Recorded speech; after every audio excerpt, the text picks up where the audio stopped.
Hi guys, so I know I promised that I would do more videos more frequently, but obviously that hasn't been the case. I've just been really busy, and life gets in the way. Just sort of being like National Suicide Awareness Day yesterday, obviously I'm a day late on it, but I just thought I'd kind of talk a little bit more about the importance of like dealing with stuff as you go along, not letting it build up in you, and that it doesn't really matter how happy or like how miserable you should be according to other people.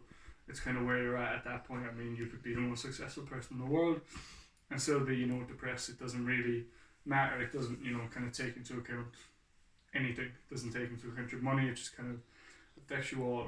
And I suppose the easiest way for me to kind of explain how to deal with stuff is to talk about my personal experience because that's the best. Obviously it's the first hand experience I have. Most of you would have heard it already. Some of you probably won't have heard it. But basically, going back to when I was 18 years of age, I quit my first job due to depression. Really was every day getting up, going in. It was killing me, to be honest. Um, I had a bit of an injury. I tore my calf at that stage. I was sitting at home eating Pringles, drinking 2 liters of Coke. Just really unhealthy, piling on the weight. And I think the last time I weighed myself was 18.8 stone, which for me, obviously, I don't carry that too well. Um, and I did get heavier, so I reckon I was easily 20 or 20 plus stone. I was very self conscious about everything. I was very down on myself. I wouldn't wear any shirts, anything like that. Um, even today, I still feel like I have a lot of weight to lose myself personally, but I think we all kind of view ourselves the worst. I think most people would agree with that. But for me, it was just like a number of things. My mother at the time wasn't very understanding um, of the situation. Constant fighting with her. Ended up moving away from home again at that stage. So it was really tough part of my life. Obviously, I had not really good people around me. I didn't really surround myself with positive people. But also didn't really deal with it until maybe 3 years later down the line when it came to a head when I found myself on a riverbed, waiting to basically throw me in, not on the riverbed, on the riverside, waiting to throw myself to the riverbed. Um, I got up at 4 o'clock in the morning, left the house, went down the hill into a marsh on my own. Basically, was waiting for the tide to come in. Just wanted to be alone, just wanted to be in the dark. Every day it was I wouldn't eat, and then I'd just go and get takeaway at the end of the day because I got too hungry. Um, terrible, terrible, terrible habits. And just I quit all the sports, which anyone who knows me knows that's not something I do. Quit everything, no hurling, no football, no anything.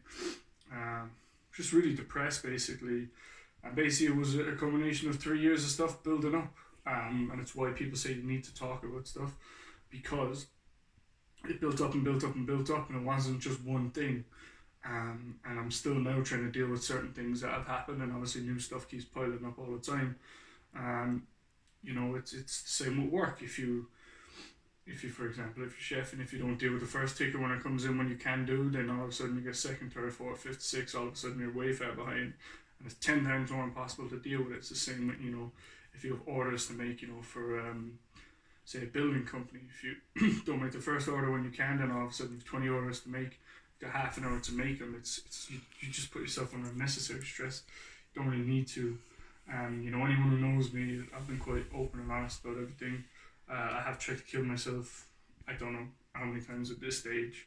Um, you know, so it's just difficult because you let stuff build up, and it's one of those things, isn't it, where if you could see like someone's mental state, or if you could see their brain the way you could see, for example, a broken leg or a broken arm or a cut, or people who have cancer and stuff like that, it's taken really, really seriously. But especially in like say young men, for example, it kills 84 young men a week, and that's what's recorded, and what we definitely know is 100% suicide. There's probably more that look like accidents and stuff like that, but so like it's more prevalent than cancer. It's more prevalent than all of these things, but we just don't talk about it. I watched a video the other day of how someone found out about how their daughter had killed themselves, and she made a great point of, like I just said, like if you could see the injuries, if you could see what people deal with, you know, you wouldn't be putting people down. You know, my big thing is that if people are happy, no matter what they're doing, as long as they're not hurting people, let them be happy. You know, if they're wearing stuff, you're like, oh, geez, what are they wearing and this and that? Like, if they're happy wearing that and they're comfortable, then it doesn't matter. You know, to me, what they're doing.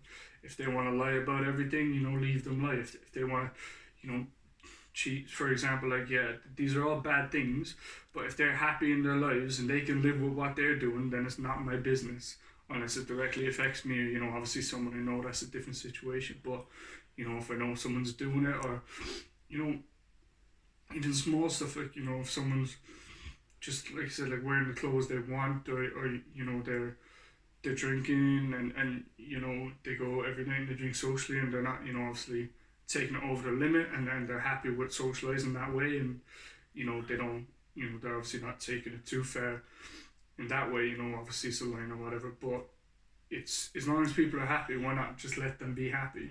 You know, let people say what they want to say. A lot of people have a lot of stuff to say about me. I know who they are.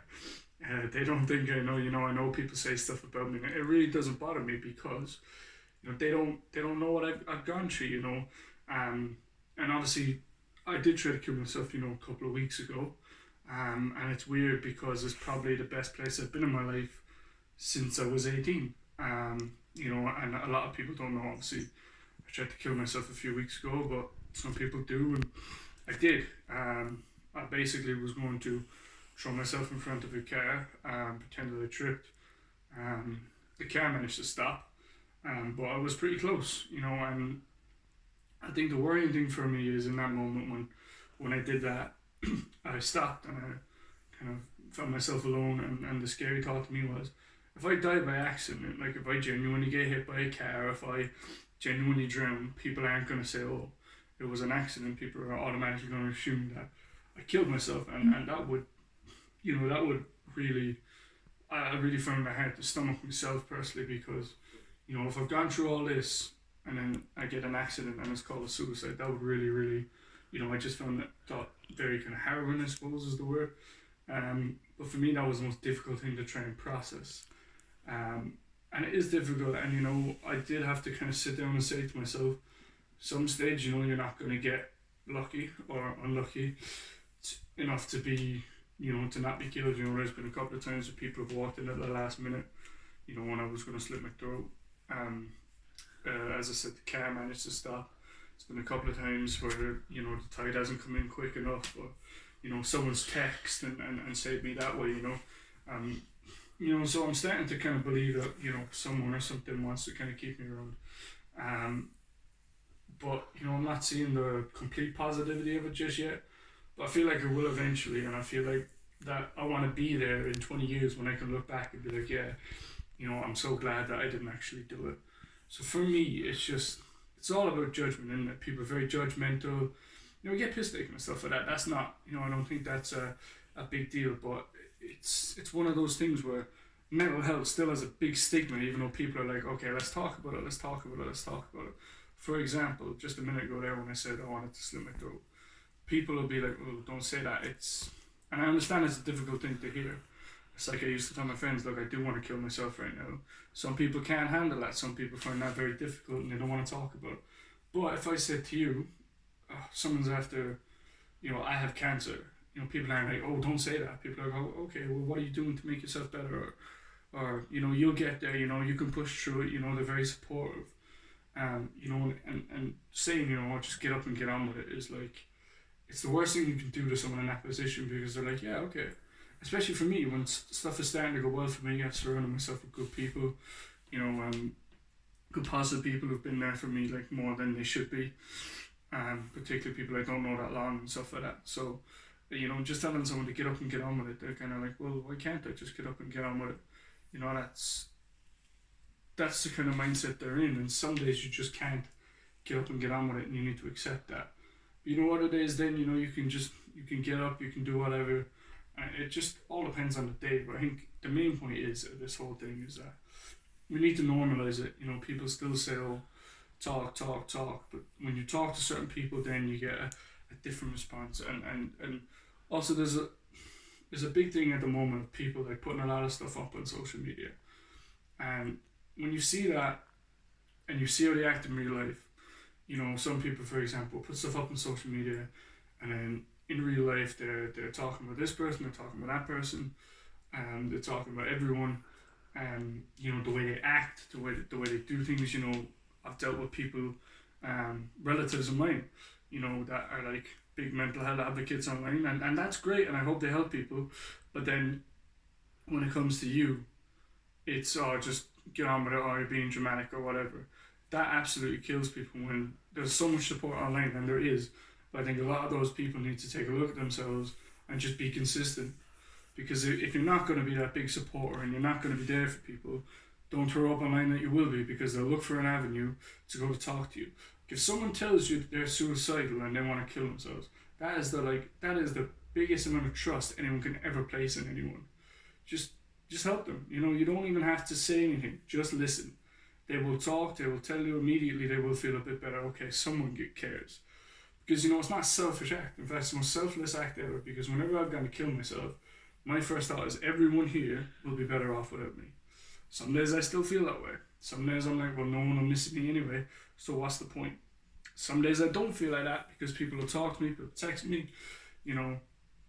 So it is just be consistent. You don't have to do anything major. Just live your life, let other people live theirs. Be happy with it. It sounds stupid and corny, but it's true. If someone's happy with their life, or they're trying to get on with their life, or they're trying to improve their life, don't keep dragging them down. You know, and like I said, like if someone does come and talk to you about something like that, they have placed so much trust in you that you can't even understand unless you've been there.